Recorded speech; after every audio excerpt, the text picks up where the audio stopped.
अऊज़ु बिल्लाहि मिनश शैतानिर रजीम बिस्मिल्लाहिर रहमानिर रहीम नहमदुहु व नुसल्ली अला रसूलिल करीम.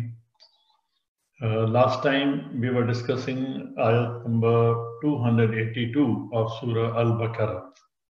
It is regarding contracting, recording the contract, and also arranging for the evidence, the witnesses. We had covered a part of the ayat, and then at the end, I'm very happy that there was a very good participation and very great scholars participated in the discussion. It was very enlightening for me. I'm very thankful, and this is what I always was waiting for, that there should be greater participation. And the questions which were raised and the elaborations and the observations which were made, I think they were all of great quality. Although I think the points which were pertaining to the discussion up to that point were covered, but still there are certain new aspects because of those questions which have come up, and they also need to be addressed. And I've taken the clues from your discussion, enlightenment from your discussion, and it is a teamwork, it is participation.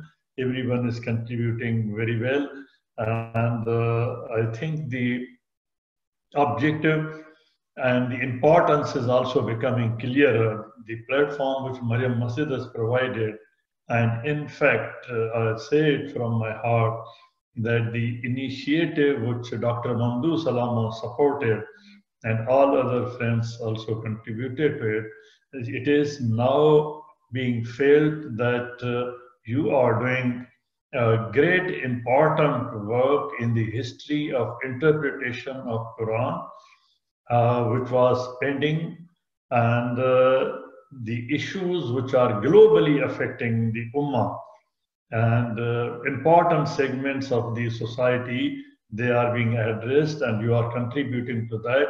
And time will come that you will, and others also, inshallah, make it further amply clear that these things are so important. It's crucial. I'm very thankful to you all. Now, before I start from the last thread, I pick up the last thread of the discussion. I may start with one of the important questions which was raised at that time during the discussion, and it was regarding, again, a very related important question: can a woman be a judge? And I said yes, and I still say yes. But we have to see how is it possible. We will not cover all the points, but only the points which are related to this discussion. Otherwise, it is a subject in itself. First of all, we have to understand that these are two designations: a witness and a judge. These are not persons. Two designations, and these are two offices, two designations, two responsibilities. It's not a gender issue. We have a mindset that whenever there is a question of a judge and say a witness or such other things, we, instead of discussing these offices, we discuss the gender in terms of gender. Judge represents a court, not himself a person. Judge is a court. And then witness is a person, trustee of evidence. This is the great difference which we have to understand. In the beginning, I said there are persons and there are offices, but who is the office and who is the person? We have to distinguish between that. The judge is the court, not a person, and witness is a person, a trustee of evidence. Now, witness cannot be replaced. A witness who has witnessed an event, it is a record, it is a fact, and we cannot substitute and bring somebody else from anywhere and we say that he is the witness or she is the witness. witness cannot be replaced if becomes unavailable. I had used the terminology available, unavailable. I'll explain that from the word of Quran. However, judge can be substituted. Witness cannot be substituted, but judge can be substituted or transferred. If the witness is not available, the same witness has to be produced, or the decision has to be taken in one or the other way. But the witness cannot be replaced. But if the judge is not available, maybe because of the same biological conditions, for example, the judge can be replaced, transferred, substituted.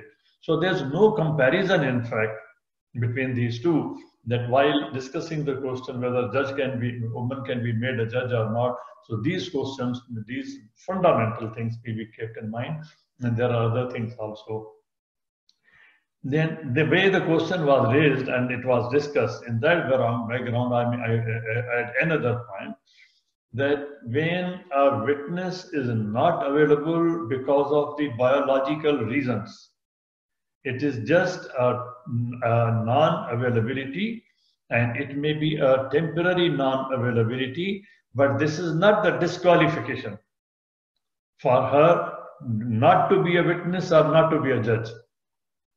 The biological ailment or biological difficulty is not the disqualification. It is a temporary condition, and after that she can participate.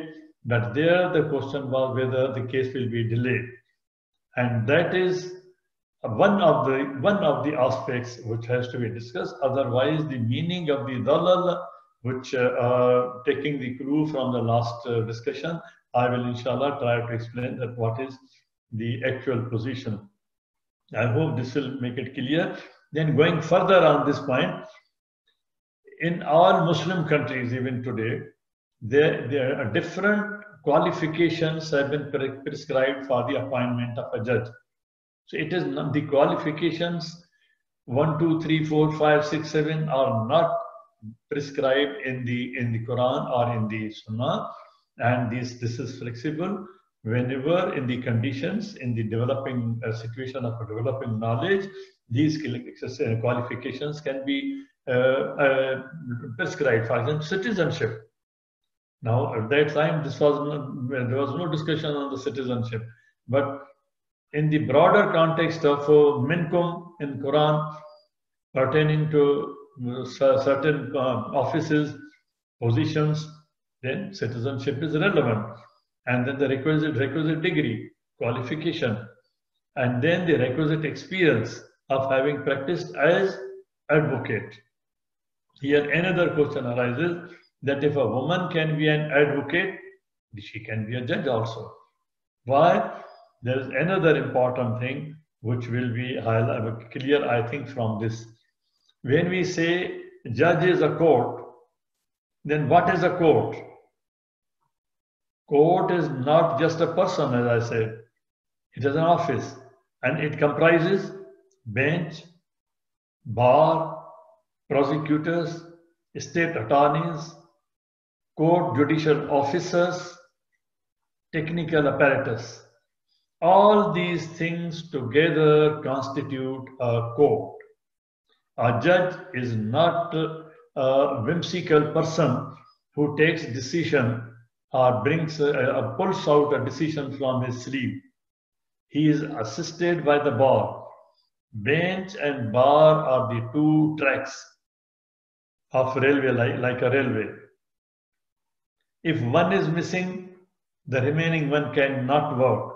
Bench cannot work without a bar. This is the principle. And then bench and the bar, even though together they are available, the engine is provided by other, and the parts are provided, necessary parts are provided by the system. The prosecutors, they can't work without prosecutors, by state attorneys. And so many other inputs are available there, which make the judge function, the court, which make the court function. So judiciary is a system. not one person or one person's show.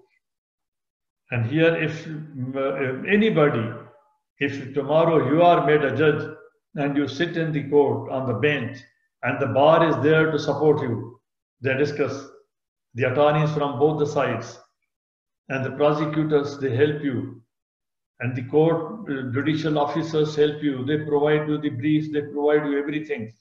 And even in the courts, there are muftis, there are fuqaha appointed, and they are also on call. There are emeritus professors, amicus curiae.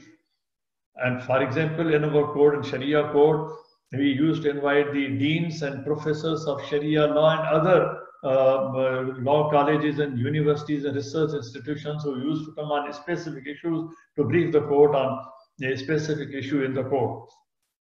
So it's not just one person that he will take a decision, even if I'm again repeating, even if somebody considers that there is a deficiency on the part of any gender, then today that deficiency, whether male or female, is no more available. It's no more applicable. The system is supporting. You have seen that the person, a woman of 85 years of age, was serving on the Supreme Court. 85 years, and with ailments also. A lot of people know these things. Now, there's not just one. When we say judge, we don't perhaps conceive the whole system, and within that system, all types and kinds of judges who are operating in the system.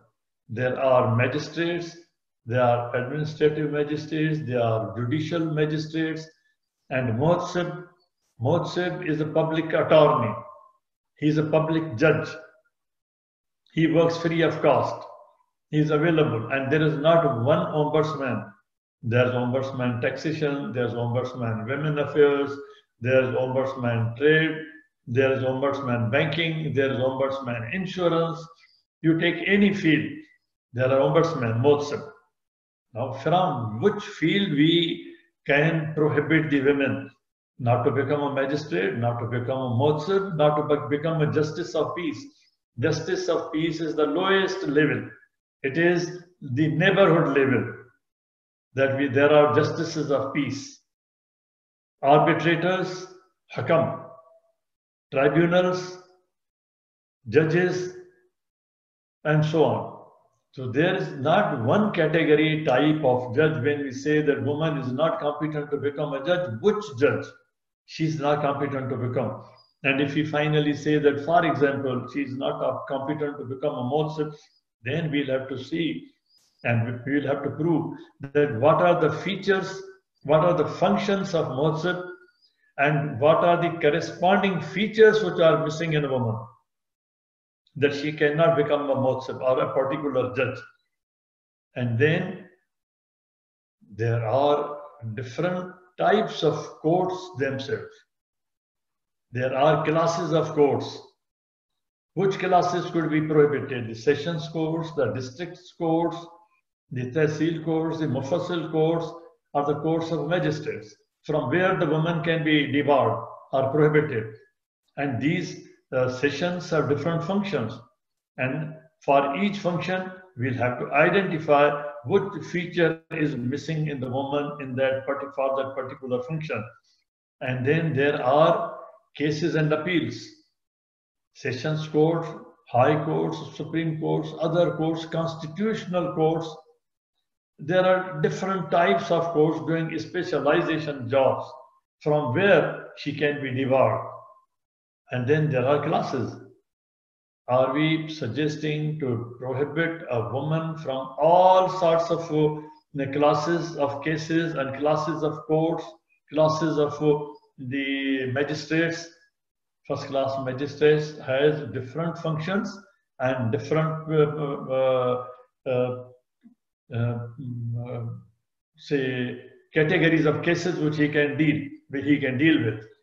Then second class, then third class, and these are the laws available in all Muslim countries with somewhat different category terminology. Then classes of magistrates, first class, second class, third class, and so on. And then difference, if there is any deficiency, that is covered by the benches. The bench is constituted, it may be a single bench, it may be a double bench, 2 judges, it may be the full bench, 3 judges, it may be a larger bench, it may be a full court. Why these are constituted like this? If someone feels that there are different types of issues, there are different types of specializations, and we need different types of specialist judges on that bench, then they bring in that specialization. And there may be some cases where women may be required, and there may be some cases where men may be required, or some cases where both may be required. So if there is any deficiency, that is also covered by the composition of the bench. So I think today, in today's world particularly, there is no bar, and there should be no bar on the appointment of judges. And here there is also a very important question which sometimes is raised, that a woman cannot be made the head of the estate. If the time allows, sometimes we will discuss whether this was the intention of the hadith, or whether this is relevant. Is there any reason? Is there any logic? But now I'm not discussing this at this point. Now we come to the discussion which took place last time. That was one point. There was another point also, and there were very enlightening elaborations and observations, questions, and which added to the material of the subject. We had discussed mainly witnesses and the zalal, word zalal. I'll discuss these two things. But let us be clear about witnesses, that what is a witness? And all these aspects of witnesses are covered in one word, that is zalal. All situations pertaining to the witnesses. Look at the wonder of this word. Look at the wonder of the miracle of Quran, that one word covers all the situations in different times and at the same time. All situations. Importance of evidence. I will not go into details, but the only thing is that he is trustee of evidence, or she is trustee of evidence. And the evidence is testimonial. It is to be testified. It is not just the ordinary way we say that Ashhadu la ilaha illallah, as we say, that's a different thing. Shahada, that Shahada is different. But this Shahada is in a formatted, in a legal, in a procedural manner. It is to be testified in a testimonial. It's a testimonial evidence. Liyan is a testimonial evidence which is testified in a proper form, format, in a procedure. And then a witness may be compelled to provide testimony, legal proceedings. This is another difference, that the judge can not be compelled, but witness can be compelled to testify. Judge cannot be compelled to take up the case. He can refuse the jurisdiction. He can refuse to take up. There's a case of Dawud alayhi salam. Allah subhanahu wa ta'ala told him that they are making you hakam, but I have made you khalifa.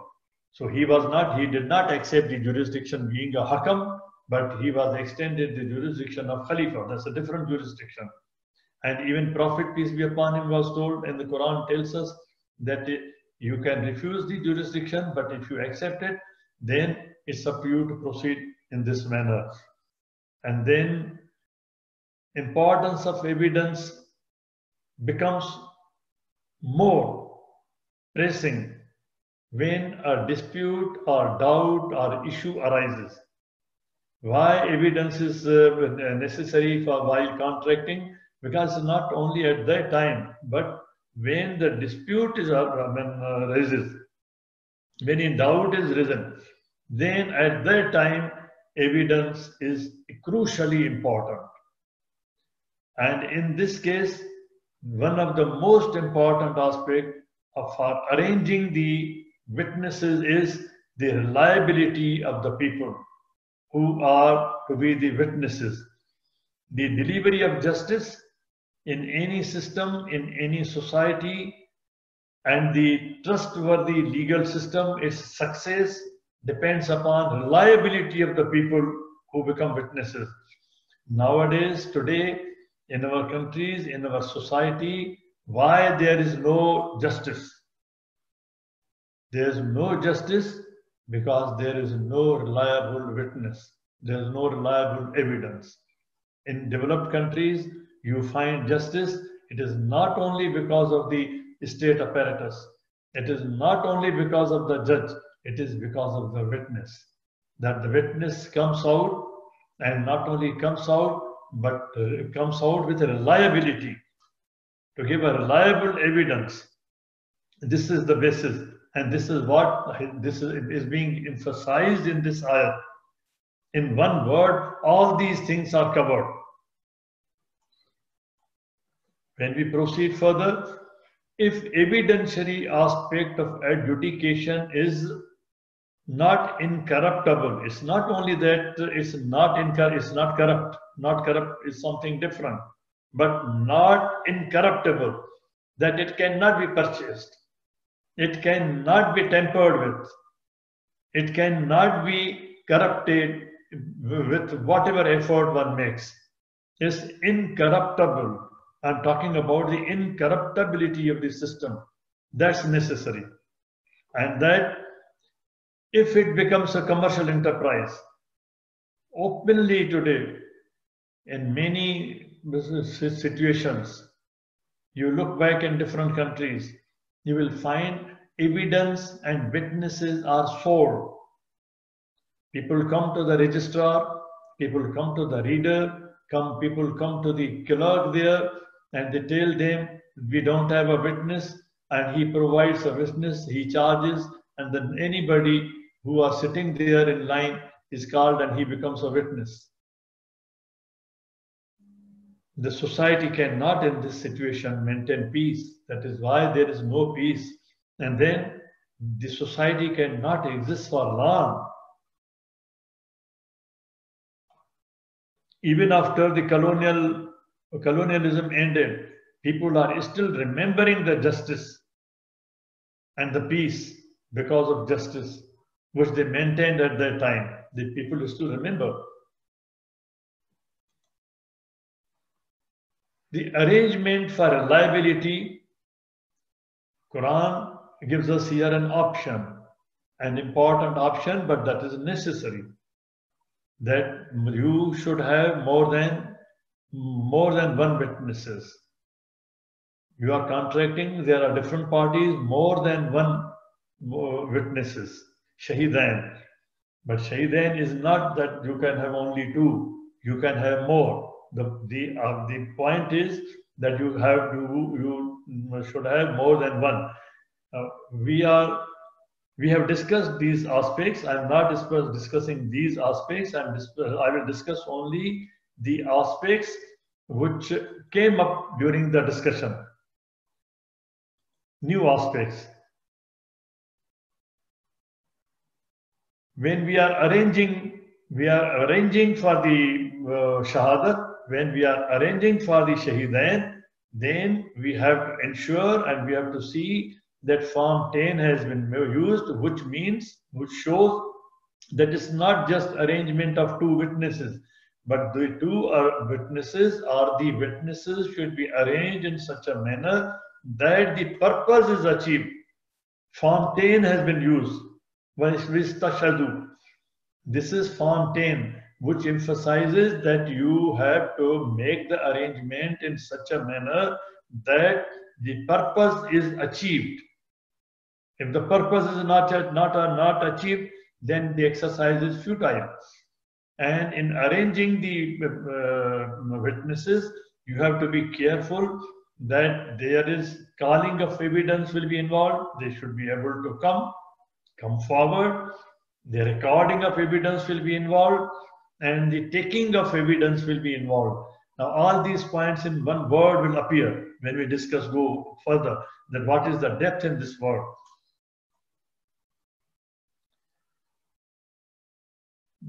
Not only at one place Shahidain, but in this segment of the ayat, you will find that the principles and the relaxation that is briefing, that Ehda will brief Ukhra, or one will brief other. This lays down a great principle. In other laws, in other systems like criminal justice system, the witnesses cannot consult. In many cases, one is not allowed to see his or her own statement. Once he has made the statement, he is not allowed to see the statement again himself. But here Allah subhanahu wa ta'ala is providing a provision, a relaxation. It's a great principle of law on which the law operates, the civil law operates. And the Quran is laid down this principle at that time. People have achieved these things through Renaissance, through painful processes. But Quran gave this relaxation at that time. Why? There is a philosophy. But we are not teaching the philosophy of law. In our madrasas, we are not teaching the philosophy of law. Our muftis, our fuqaha, they may be well expert in their own field of study, but basically we are lacking the study of philosophy of law. That why this has been provided, why this briefing has been allowed, or why this consultation has been allowed in such cases here to these witnesses. And then we have to see that it is used not at one place in dual, but at many places, particularly because all are mentioned in the same block of the ayat, same segment, small segment of the ayat. These words are used in dual and one in plural. Shahidain, Rajulain, Imratan, Huma, and then Shuhada. There must be wisdom. Why it is being mentioned repeatedly in this manner? We'll go to that. Why Rajulain and Imratan? Why? Both. Now, in this same segment, in the small segment, they have been mentioned together. Whatever principle, whatever relaxation applies to Imratan, it applies to Rajulain also. It is one segment discussing the same topic, same issue, one small segment. Contracting business, particularly any business, but particularly contracting business, because of its privacy and security reasons in business. At that time, Allah subhanahu wa ta'ala is pointing out and using the words Imratan, Rajulain. Maybe the foremost, privacy and security may be the foremost consideration in certain respects of business. When outsider is brought in as a witness, you can't afford in many cases to bring in an outsider. Why business among Hindus? Why business among certain categories, some certain communities like Memons is successful? Among Aga Khanis, among Boras is successful because they conduct it as a family business. There are different concepts of joint family and joint business. In Islam, there is no joint business. They have a joint family and they have a joint business also. Privacy and security is one of the great concern, because of which they keep it within the family. Imratan and Rajulain, they keep it within the Rajulain and within the Imratan. Credibility factors of witness. This is general, global, from family, household, or institute, or intimacy, from intimate, the real ones, the Qaribi ones.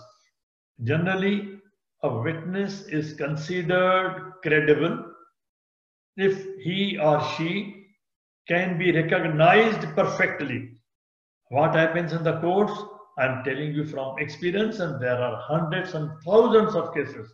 not one, where the witness is not recognized because it's commercial. They are purchased and bought. The witness comes to the court. For example, if the attorney at that time is not sincere, not honest, and he has already written on the paper that he is the witness, and he is not recognized by anybody, can be recognized, whether he can be recognized perfectly. Witness has to be recognized perfectly as a source of reliable information.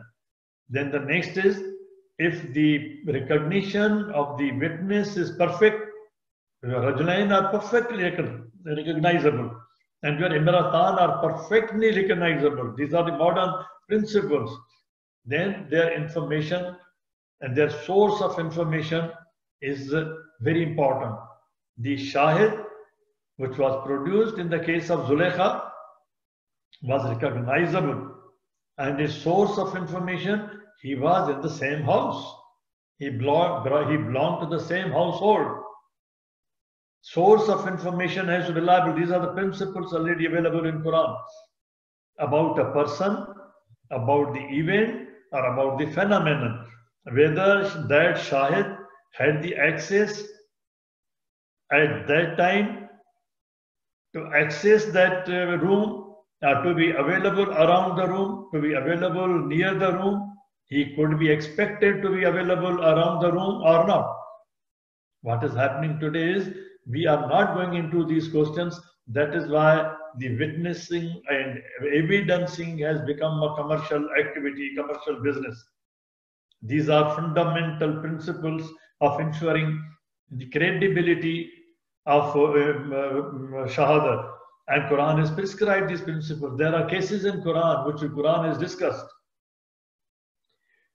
This is a study. There is another study which I have not brought here. A study was conducted in Texas. I think they examined 53 cases. And in the 53 cases, at that time, some years back, they had taken it. I've quoted somewhere in one of my judgments there that out of 53, they found that all the 53 were punished wrongly. They were given the sentence wrongly because of the evidence.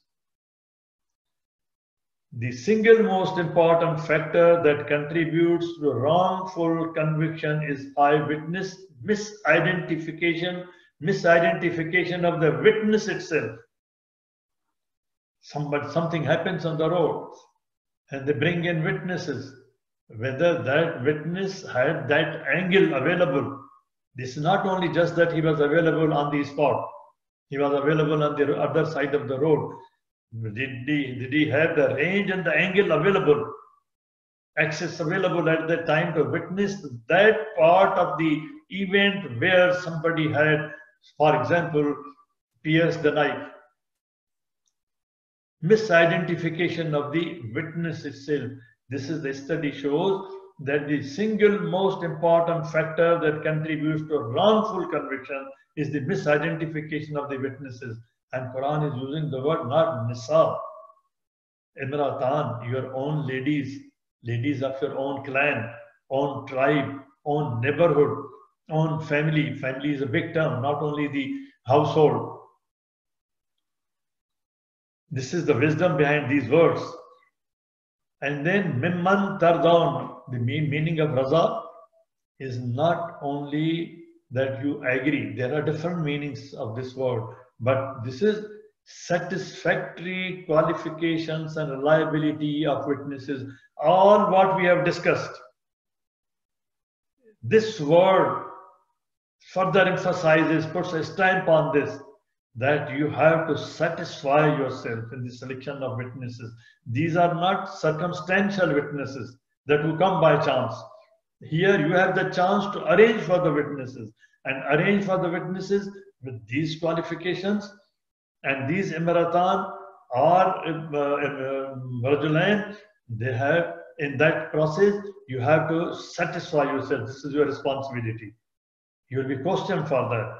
You have seen what fasiqun has been used. You have seen what words have been used. And you have seen that Allah is taking the class here in this ayat. In this ayat, He is teaching these words.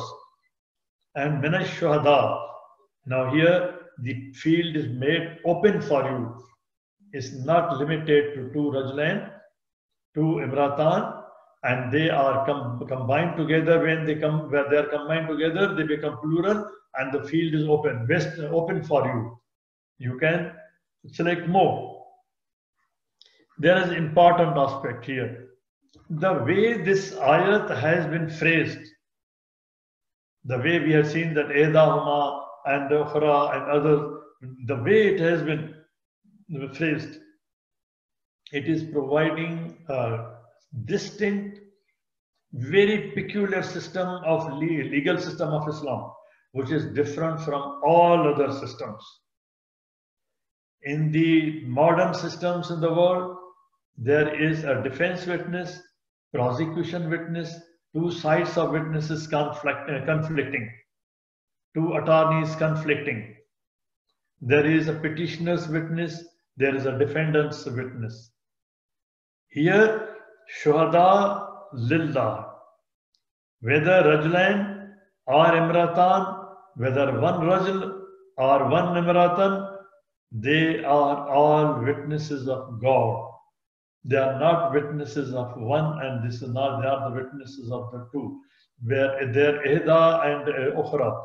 These words have been used for the witnesses, not for the parties.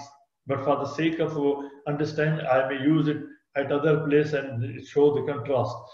Now, but the witnessing in Islam is for the sake of Allah. You are responsible to Allah. You are carrying a trust.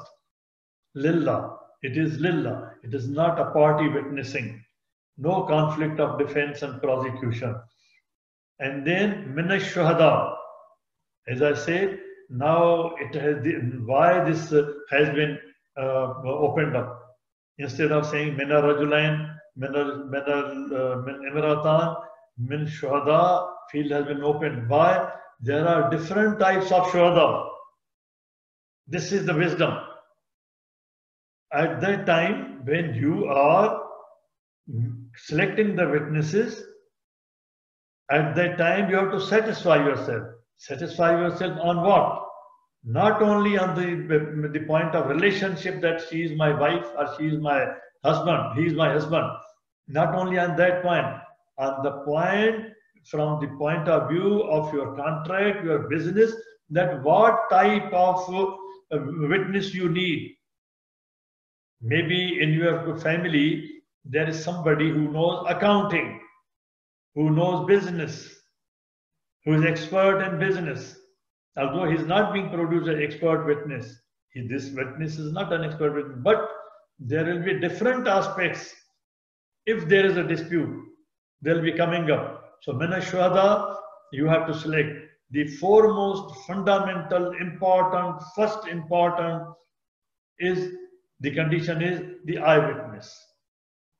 Even the Supreme Court of America, in many rulings, you will find that eyewitnessing is such a witnessing which cannot be substituted. In many cases, there's no substitution for that. Here, you have to first of all see that when you are looking for shuhada, you have to see that that shahid should be present there. He should have access to that discussion, to that writing, to that process. He's available. He witnesses everything. He hears everything. He observes every event, every aspect of the event. And then, as we go further, among the shuhada, what are the other types which will be required or may be required? But at least for the sake of distinction, we should know that what is shuhada, why it has been expanded. Eyewitnessing is different from circumstantial evidencing. In the case of Zulaykha, the shahid who came forward, he was a circumstantial witness. He was not present inside. He had not seen it with own eyes. He was present outside. He was the witness of the circumstances. He might have heard something. He might have heard noise. He might have heard some voices. He might have heard the door, or seen the door opening. He might have seen Yusuf alayhi salam coming out first. He might have seen Yusuf alayhi salam appearing first. And then he might have seen his shirt on from behind, or woman standing behind. So this is circumstantial evidence, but you have to arrange for the eyewitness. The circumstantial evidence may also be needed at some time. Then so I have given this example of Yusuf alayhi salam's qasas, and then Shahidain, Rajulain, Imratan, set. There is a set of evidence, set of 2. Then set of Rajul for 1 shahada and Rajul for another shahada. There are Rajulain. Just for the sake of explanation, I'm making it clear, I'm presenting this. Otherwise, the witnesses are lillah. Keep that in mind. But the situation can be when the case proceeds, the witnesses take the position from their understanding, what they have understood, what they have seen, that one rajul gives an evidence which is in support of one shahada, and the other one gives an evidence which is in support of the point raised by the other party. This may be one position, but there can be other positions. The other position may be that there is one rajul and there are 2 imratan. One rajul may be on the side of one party, and the imratan may be on the side of the other party. Both may be on the side of the other party. And another situation may be that imratun and rajulun together, imratun and rajulun may be on one side and one imratan may be on the other side. These are different situations. Allah subhanahu wa ta'ala has not mentioned that 2 imratan may be on one side and one rajul or 2 rajul may be on the other side. No, these are lillah. But these situations appear practically in the court. Or all of the witnesses may support one side and the other may, the claim of the other party may be rejected. There can be different situations. Then why imratan?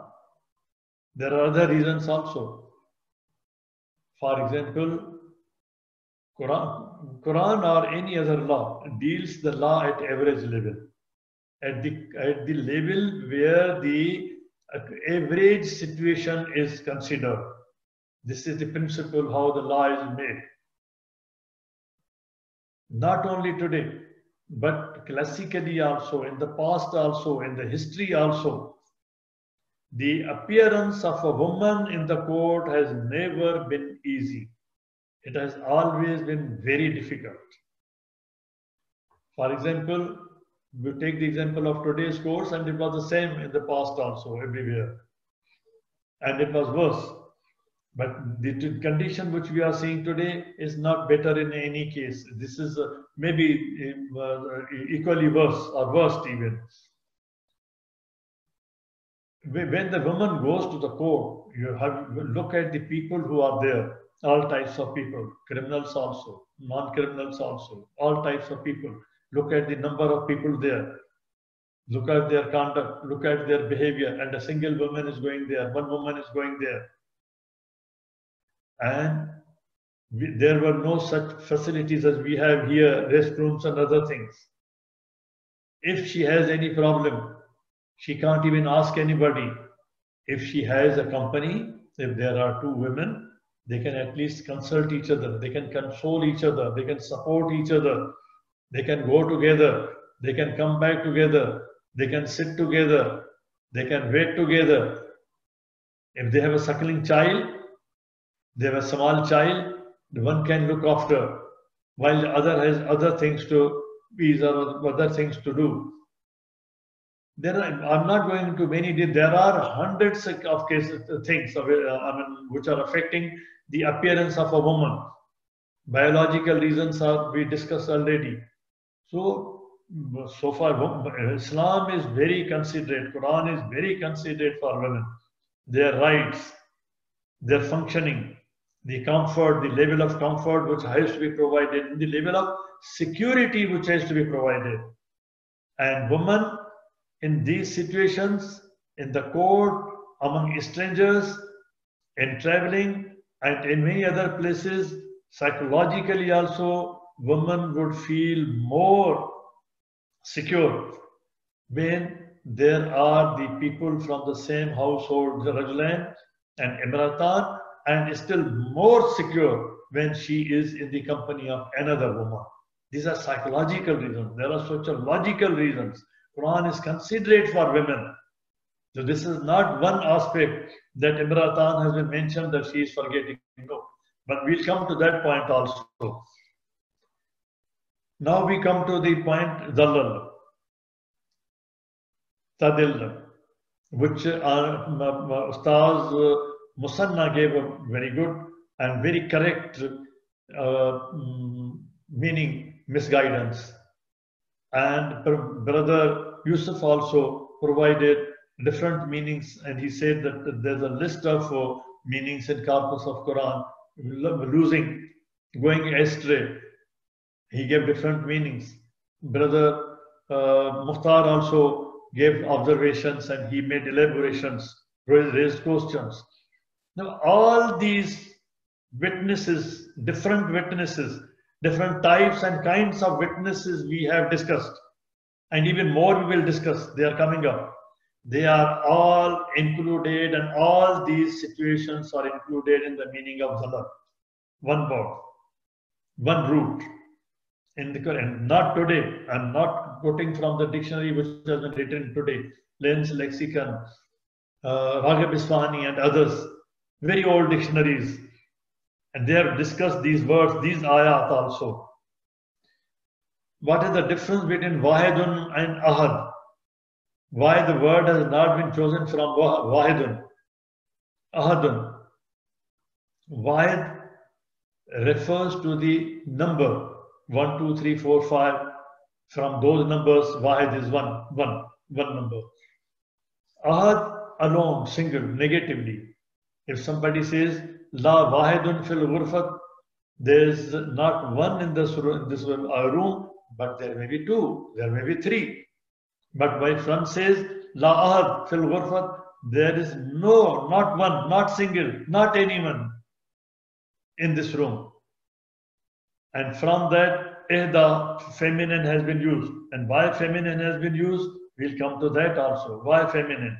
And because of this, people who interpreted the dispertance to the woman, that the woman forgets. Man also forgets. How forgets? Why this Ihda has been used? These are very important things. Lisan, Quran is lisan. It's not lughat. It says lisanul Arabi, Arabian. Spoken language. Generally, verb agrees in the spoken languages. This is human, psyche in speaking, colloquial languages. Generally, verb agrees in person and number with the nearest noun or pronoun. In this segment of the ayat, ihda and the verb, they agree because of their nearness. Indefinite pronoun, it is indefinite pronoun, somewhere on anyone in singular. Ihda does not mean one, and ihda does not mean the other one or one in that sense. It is someone, anyone in singular. Someone and anyone. Someone may forget or anyone may forget. Ihda can forget and ukhra can also forget. Ihda as a segment, this Imratan can forget, and ukhra as a segment, Rajulain can forget. Then any one of them can forget. Any one of the Imratan can forget. When the subjects joined by either or neither nor or of different persons, when plural shuhada, shahidain, rajulain has been used, and then singular has also been used, rajulun, then what happens in the spoken language, particularly spoken, particular, I'm talking particularly spoken. The verb agrees in person and number with the noun nearest to it. For example, for the sake of explanation, I'm giving a sentence from English, but it happens in all languages. In the kitchen, this is a sentence. In the kitchen, together with brother and sister, my mother works. Works has been used. It doesn't say, although all of them are working, but the plural has not been used. The singular has been used because it pertains to the nearest object, that is mother. That is singular. That's why it says works, works. This is the beauty of the spoken languages. To Zakir, we have discussed this briefing. They can give the briefing. And then we are coming to the word tadilla. I think you will kindly allow me that I complete this tadil, and then I'll leave the rest of the presentation for next week, inshallah. This tadil, this I have taken from the verbics, which Brother Habib uses very frequently, and this is available in the books everywhere. Tadil has been shown as the singular third person feminine, and corpus of Quran also shows like that. Here I may show you, this is from corpus of Quran. Tadil. I'll show that it's here with me. Here, third person feminine singular. But it's the corpus Quran has not given the form. It is form 1. If we may pronounce it as tadilla. But if it is taken as form 4, if we read it as tudilla, form 4, the meaning will differ. Here it is 1 not available. I have translated it as available. This is my opinion. Not available. Why? The word will show this. Meaning will show this. Tadilla not available. Third person, form 1. But if we say form 4, it means not made available. Now the judges face this situation. The court faces this situation, and Quran is predicting here, giving the possibility of both these forms. Because these are given in consonants. We have added the vowels. There can be different readings. For the other situation is that the parties don't produce the witness, that the parties don't produce the evidence, the attorneys don't produce the evidence. Then what will happen? These are the situations which come up in the practical court. I've explained this. And then we had already discussed last time, but subjunctive, also we discussed that it is hypothetical. Subjunctive is hypothetical. Keep this in mind, I'm repeating this. It is hypothetical, not real. When the subjunctive is used, tadilla is subjunctive, it is hypothetical, not real. So what is the importance of subjunctive? Has Quran used this word, this phrase, this subjunctive with these words anywhere else? Yes. In Surah An-Nisa, Surah 4, Ayat 176, Quran says, An tadillu. Same words. There, all the translations, Corpus Quran, you take Sahih International, you take any, they have translated an as lest. Lest you go astray, which means you should not go astray. But the same phrase, antadil, for women here, we have translated, instead of translating as lest, we have translated so that, and then she goes, she forgets. Same phrase at one place we are translating that Allah subhanahu wa ta'ala says that I am telling you, I am teaching you, same thing, so that you don't go astray. And other place we say that Allah is telling us so that she forgets. She will forget. She will forget. We have translated it. She will forget. Not using list. Why this? An tadilla and tadillu. What is the difference? In tadilla, in ayat number 282 of Surah Al-Baqarah, which we are discussing now, and Surah An-Nisa, ayat 176. Here in 282, we have translated an as so that, and in ayat 176, we have translated as list. List is correct. And here, an, grammatically in meaning it may be correct, but in the context, the way Allah subhanahu wa ta'ala is saying it's not correct. That she will forget. No, that is not the meaning. Lest she forgets, lest she is not available, lest she goes away, lest she go astray, which means she should not go. She should not go. We are not interested in one person. We are interested in the achieving the purpose. I told you in Astashadu, the form 10 has been used. We have to achieve the purpose.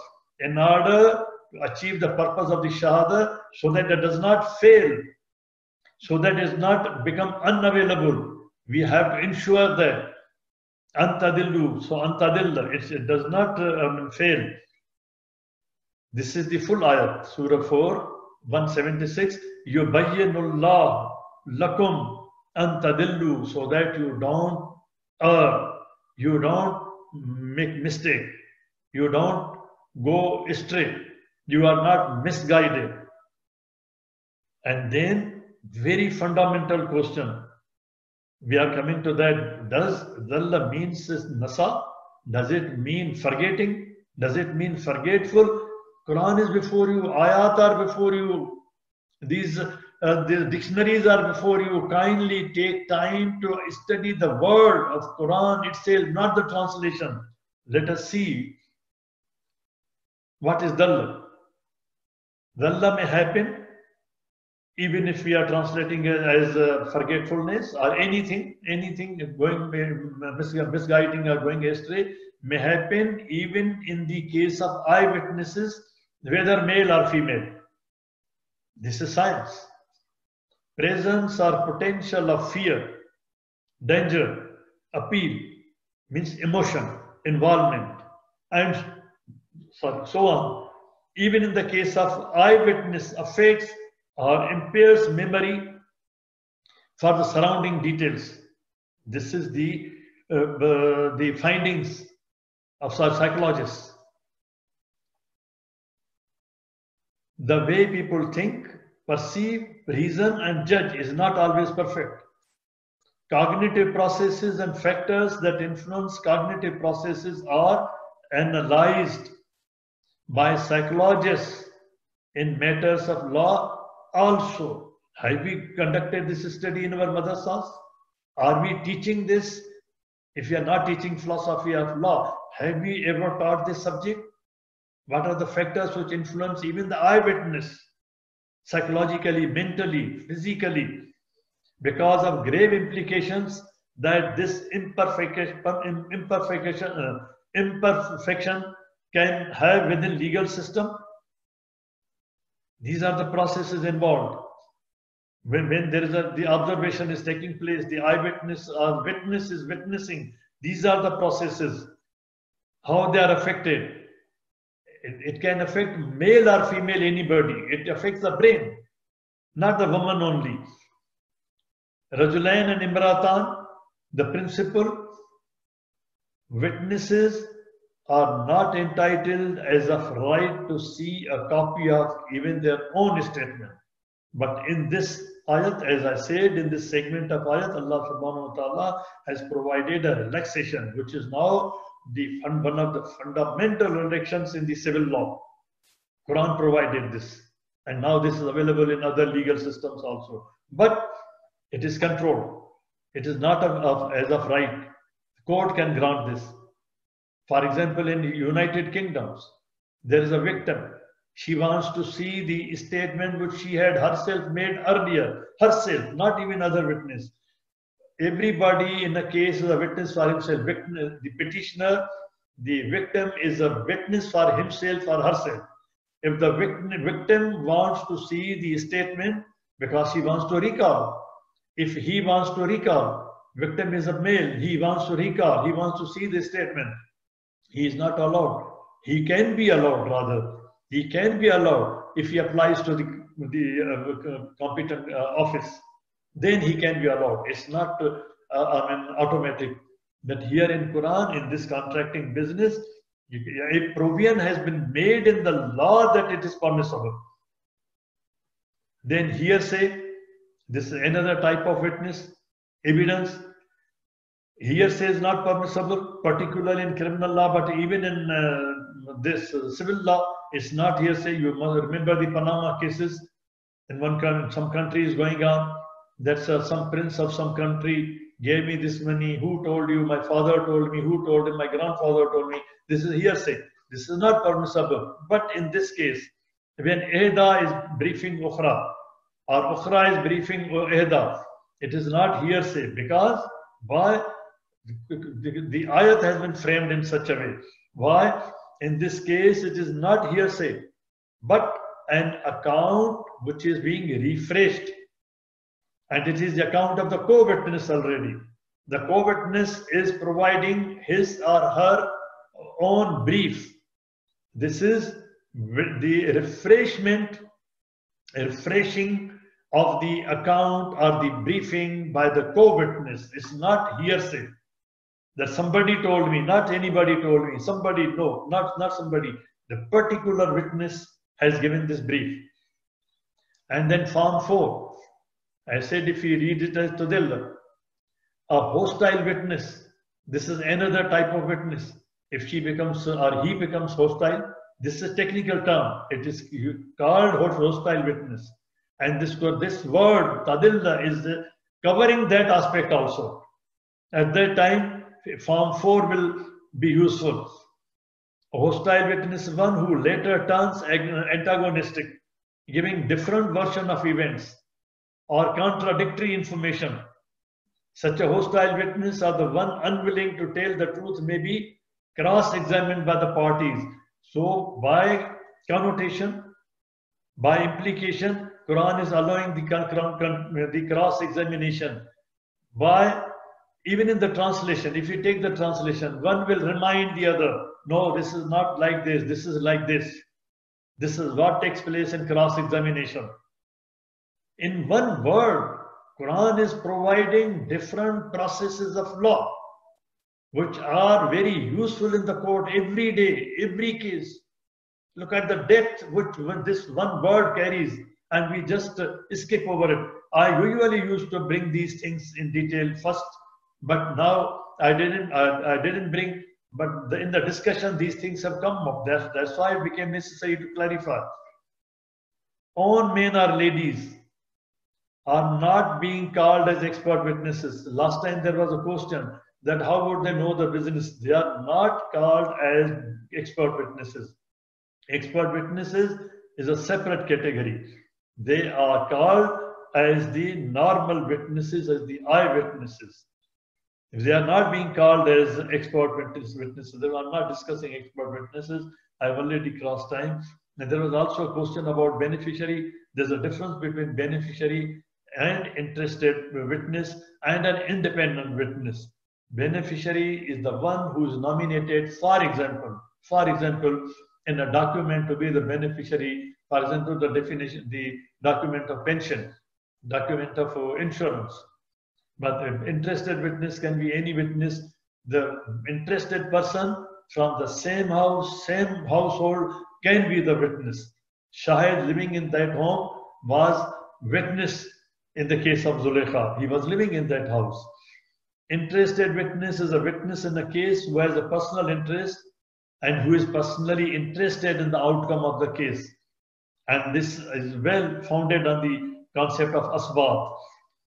Usually independent witness is, there are qualifications. These are defined, that who is an independent witness. And then reputation. If you have Rajulan, if you are Imratan, they are the best people to certify for your reputation and for your character. An example that the women who certified for Musa alayhi salam when he was being considered for appointment. They, although did not know his reputation, but in the small time, in the small segment of time, the character which he had showed, they were certifying that. They were the witness to the manifestation of the character at that time. Sometimes these questions come where the reputation and character is also testified. Now, this is the important segment of Zalla, that what is the meaning of Zalla. Are you in a mood to continue, Dr. Saab? It's, let me see, it's now 7:09. We have been 40 minutes. No, I think better we take up the next time, inshallah, because this is so crucial that this has affected the impression, the reputation, the image of Islam, and it has affected the fundamental rights of women and the human rights. Therefore, my humble request is that I may be allowed to discuss it in detail. Now, this point which we are going to discuss now, that will take about 1 hour more. No, I think we should stop at this point. Thank you, sir. So we inshallah next time. اللهم صل وسلم وبارك على سيدنا محمد وعلى آله وصحبه وسلم. اللهم اهدنا فيمن هديت وعافنا فيمن عافيت وتولنا فيمن توليت وبارك اللهم لنا فيما أعطيت وقنا واصرف عنا شر ما قضيت فإنك يا ربنا تقضي بالحق ولا يقضى عليك. اللهم ادخلنا برحمتك في عبادك الصالحين. اللهم اخرجنا من ظلمات الجهل والوهم إلى نور العلم. اللهم علمنا ما ينفعنا وانفعنا بما علمتنا وزدنا علما. اللهم اجعلنا ممن يستمعون القول فيتبعون أحسنه. اللهم اكفنا بحلالك عن حرامك وبطاعتك عن معصيتك وفضلك عن من سواك. اللهم ورحمتك على كلمة الحق والدين. اللهم انصر الإسلام وعز المسلمين. آمين. Oh Allah, spread your mercy upon us. Shower us with your blessings. Our knowledge. Grant us forgiveness. Ameen. With the company of the prophets in the Firdaus al-A'la. Oh Allah, purify our heart. Strengthen our faith. Increase our knowledge and make us benefit from what you have taught us. Oh Allah, forgive our parents and all the believers. Grant them your mercy. Make their graves a garden from heaven. And the Firdaus al-A'la. Oh Allah, we have friends and relatives who have passed away. Oh Allah, have mercy upon them. Oh Allah, and make honorable the reception. Surely, forgiven of the merciful. Oh Allah, remedy our sick and grant them full and speedy recovery. Ameen. And our son Ma'raj. Ameen. And all our sick relatives and friends, speedy and full recovery. Oh Allah, you alone is the curer. There is no cures but yours. Oh Allah, grant them a cure that leaves nothing of ailments or injury. Oh, grant us the ability to be grateful for your favor that you have bestowed upon us and upon our parents. And that we may do righteous deeds that are pleasing to you. Oh Allah, our children, protect them and make them righteous. Oh Allah, we seek from you all of the good, whether we know it or we don't. And we refuge from all evil, whether we know it or we don't. Oh Allah, ask with every name you have elected for yourself, that none of us leave this gathering, but his pains have been relieved, his worries have been removed, his debts have been paid, his weaknesses have been concealed, his sins have been forgiven, and his needs have been fulfilled. Subhanallah wa bihamdih, adada khalqih wa rida nafsih wa zinata arshih wa midada kalimatih. Subhanallah wa bihamdih, adada khalqih wa rida nafsih wa zinata arshih wa midada kalimatih. Subhanallah wa bihamdih, adada khalqih wa rida nafsih wa zinata arshih wa midada kalimatih. والعصر إن الإنسان لفي خسر إلا الذين آمنوا وعملوا الصالحات وتواصوا بالحق وتواصوا بالصبر وآخر دعوانا أن الحمد لله رب العالمين والصلاة والسلام على خير المرسلين. اللهم صل وسلم وبارك على سيدنا محمد وعلى آله وصحبه وسلم والسلام عليكم ورحمة الله.